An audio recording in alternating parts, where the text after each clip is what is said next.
आप सभी लोगों का यार यूनिकेसी सेंटर में मोस्ट वेलकम है। तो जैसे कि यार अभी सुबह मतलब मॉर्निंग के 5 बज रहे हैं और मेरे को वीडियो शूट कर रहा हूँ।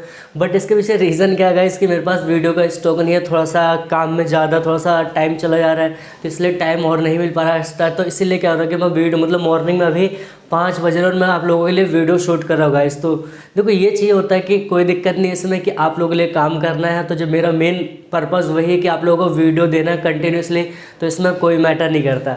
तो चलो मैं आपको बता देता हूँ कि जैसे कि हमने चैप्टर नंबर हमने क्या था, जो 11वीं क्लास के जो इकोनॉमिक्स थी कौन से स्टैटिस्टिक, उसके हमने 3rd चैप्टर को कंप्लीट कर लिया था। और गाइज हमारा जो चैप्टर नंबर 4 स्टार्ट हो चुका था, बहुत अच्छे से हम उसको मतलब स्टडी कर रहे थे। तो उसके लगभग हमने क्या होता है कि 2 पार्ट उसके कंप्लीट कर लेते हैं। आज की बात करेंगे हम इसमें कि आज 3rd पार्ट में क्या क्या टॉपिक को पढ़ना पड़ेगा, ठीक। और अगर आप में से ऐसा कोई स्टूडेंट है जो हमारे चैनल पे फर्स्ट टाइम विजिट कर रहा है, तो सबसे पहले तो क्या आप सभी लोगों को यार मोस्ट वेलकम कि हमारे चैनल पे आ गए। तो जब चैनल पे आ गए तो वीडियो को आप क्या कर दीजिए, लाइक कर दीजिए, शेयर कर दीजिए और चैनल को क्या करिए, सब्सक्राइब भी कर दीजिए, ठीक है। तो अब इसमें देखो हम पढ़ेंगे कि इसमें बेसिकली हमें कुछ डेफिनेशंस को पढ़ना है, जो आपके 1-1 नंबर के 2-2 नंबर के क्वेश्चंस यहाँ पर चांसेस हैं, ठीक है। तो चलिए देखते हैं। तो पहला क्या कह रहा है हमारा, मतलब चैप्टर का नाम क्या था, आंकड़ों का व्यवस्थितीकरण, जिसे हम क्या ऑर्गेनाइजेशन ऑफ डेटा कहेंगे, ठीक है। तो यहाँ पर पहले में डेफिनेशन मतलब पढ़ना क्या होता है, चर किसे कहते हैं, वेरिएबल्स क्या होते हैं, ठीक है। वेरिएबल्स क्या होते हैं, देखो वेरिएबल्स का मतलब सिंपली बात याद रखना कि जैसे कोई भी बात, अगर मैं कहूँ यहाँ पर कितने मार्कर कहोगे 1, बस हमारे कितने वाइट बोर्ड है 1, सिंपल बात है। फैन कितने 3, ऐसा करके मान लेते हैं। तो आपने इनको नंबर्स में व्यक्त कर रखा है, नंबर्स में, ठीक है। तो यहाँ पर कह रहा है कि किसी तथ्य की मतलब कोई भी फैक्ट होगा, ठीक है। कह रहा है चर किसी तथ्य की वह विशेषता जिसे संख्याओं के रूप में क्या होता है, जिसे संख्याओं के रूप में क्या होता है व्यक्त किया जाता है, ठीक है। किसी तथ्य की वह विशेषता जिसे संख्याओं के रूप में, यहाँ लिख लेना गाइस क्या, संख्याओं के रूप में, ठीक है, मापा जाता है, उसे हम क्या कहते हैं, चर। मतलब कोई भी चीज़ आप ले लोगे, जैसे कह रहे हो कि कुर्सियाँ कितनी है, तो 15, ऐसे कर बच्चे एक स्कूल में बच्चे कितने मानते हैं कि 2000, तो ये 2000 के लगे मतलब 2000, ये क्या है कि नंबर से एक वेरिएबल है, बात समझ रही है। तो ये वेरिएबल 2000 भी हो सकते हैं, 3 भी हो सकते हैं, 5 भी, 10 भी। तो समझ में आ रहा होगा यहाँ तक। तो अब अगला जो हमारा टॉपिक कह रहा है कि जो चर होता है, जो वेरिएबल्स होते हैं, उसके मतलब 2 टाइप्स होते हैं। पहले की अगर हम बात करेंगे खंडित चर, जिसे हम क्या डिस्क्रीट वेरिएबल कहते हैं, क्या कहते हैं, डिस्क्रीट वेरिएबल। अब इसमें होता है क्या, देखो ये फिर इसका 2 नाम होते हैं गाइस, तो याद रखना, पहला खंडित चर होता है, दूसरा हम क्या कहते हैं, विविक्त चर। क्या कह रहा हूँ विविक्त चर, ठीक है। तो कह रहे हैं कि विविक्त चर वह चर होते हैं जिसके जिसके मूल्य, ठीक है, पूर्णांक के रूप में बढ़ते रहते हैं, बढ़ते जाते हैं। मतलब देखो पूर्णांक का मतलब क्या होता है, आपने पढ़ा होगा इंटीजर्स क्या होता है, पॉजिटिव और नेगेटिव होते हैं, सिंपल ही बात है। तो कह रहे हैं कि जो खंडित चर होते हैं वे चर होते हैं जिनकी वैल्यू क्या होती है, एज आ इंटीजर्स के रूप में क्या होती है, बढ़ती आती है। जैसे कि अगर उदाहरण के लिए हम समझना चाहें 1 2 3 4, मतलब 1 3 5 10 15, ठीक है, 20, तो ये क्या लगा था, इनकी वैल्यू क्या हो रही है, बढ़ रही है। और ये हमारे क्या एक इंटीजर्स है, एक पूर्णांक भी है।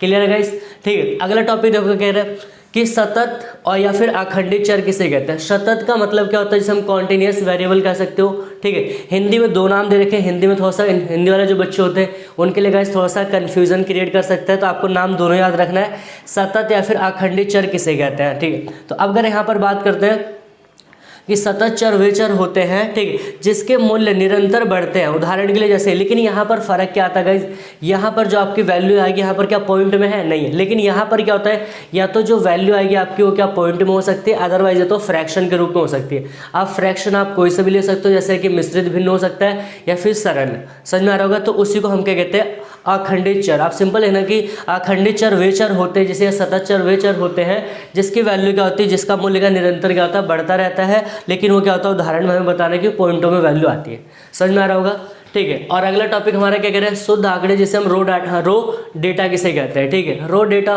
देखो इसके बारे में भी हमने थोड़ा सा चर्चा कर रखी है कि शुद्ध आंकड़े, अगर आप लोगों ने गाइज पढ़ा होगा, मतलब स्टार्टिंग की वीडियो आपने देखी होगी जिसमें मैंने आपको प्राइमरी डाटा और सेकेंडरी डाटा के टॉपिक्स मैंने जब पढ़ाया था, उसमें प्राथमिक आंकड़े और द्वितीय, तो जाके वहाँ से आप लोग कमेंट करके बताएं कि प्राथमिक आंकड़े किसे कहते हैं, तो आपको बिल्कुल ये टॉपिक आपको बिल्कुल क्या हो जाएगा गाइज, क्लियर हो जाएगा, ठीक है। तो यहाँ पर हम बात करते हैं रो डाटा किसे कहते हैं। कह रहे कि शुद्ध आंकड़े वे आंकड़े होते हैं जिसे अनुसंधानकर्ता द्वारा स्वयं एकत्रित किए जाते हैं। सिंपल बात समझ, मतलब कि देखो रो डाटा का मतलब क्या होता है कि ऐसा डाटा, ठीक है, जिसे क्या इन्वेस्टिगेटर जो होता है वो सेल्फ क्या करता है, उसको कलेक्ट करता है। बात सही है। तो वह आंकड़े होते हैं जिसे अनुसंधानकर्ता द्वारा स्वयं एकत्रित किए जाते हैं, जो पहले अव्यवस्थित होते हैं। अब वो जो अनुसंधानकर्ता जो एकत्रित करेगा वो क्यों करेगा, क्योंकि वो जो आंकड़े होंगे पहले क्या होंगे, ठीक है, अनऑर्गेनाइज्ड होंगे। अनऑर्गेनाइज्ड का मतलब क्या, आंकड़े मिक्सअप होंगे, आंकड़े क्या होंगे, काफ़ी बिखरे होंगे। तो उसी को इकट्ठा करना क्या कहलाएगा, वो शुद्ध आंकड़े कहलाएगा, ठीक है। तो और दूसरा हमारा जो टॉपिक अलग है कि श्रृंखलाएं क्या होती है, सीरीज क्या होती है। और यहाँ से गाइस आपका कई क्वेश्चन आया हुआ है। यहाँ पर हम आधे टॉपिक को देखेंगे, बाकी आधे जो टॉपिक होगा वो हमारे नेक्स्ट जो पार्ट आएगा, पार्ट 4 आएगा, उसके अंदर हम सारी चीज़ों को कवर करेंगे। क्लियर है। तो यहाँ पर हम पहले समझते हैं श्रृंखलाएं क्या होती है, सीरीज किसे कहते हैं। देखो सीरीज का मतलब क्या होता है, मतलब जैसे कि अभी आप ही मान लेते हैं, ठीक है, अब जो आपके स्कूल में जो आपके टीचर के पास रजिस्टर्स होते हैं उसमें रोल नंबर 1 2 3 वाइज, तो यहाँ पर एक सीरीज वाइज लगा जा रहा है। सिंपल बात है। फिर आपने देखा पहले कैसा टाइम होता था कि जो बच्चों का नाम होता था वो जैसे उनके जो अल्फ़ाबेटिकल पार्ट होते हैं, जैसे कि ए वाले पहले आ जाएंगे, फिर बी वाले, फिर सी वाले, फिर डी, ऐसा करके लिखा। तो एक दिस इज मतलब एक क्या सीरीज को फॉलो किया जा रहा है, क्रम को फॉलो किया जा रहा है।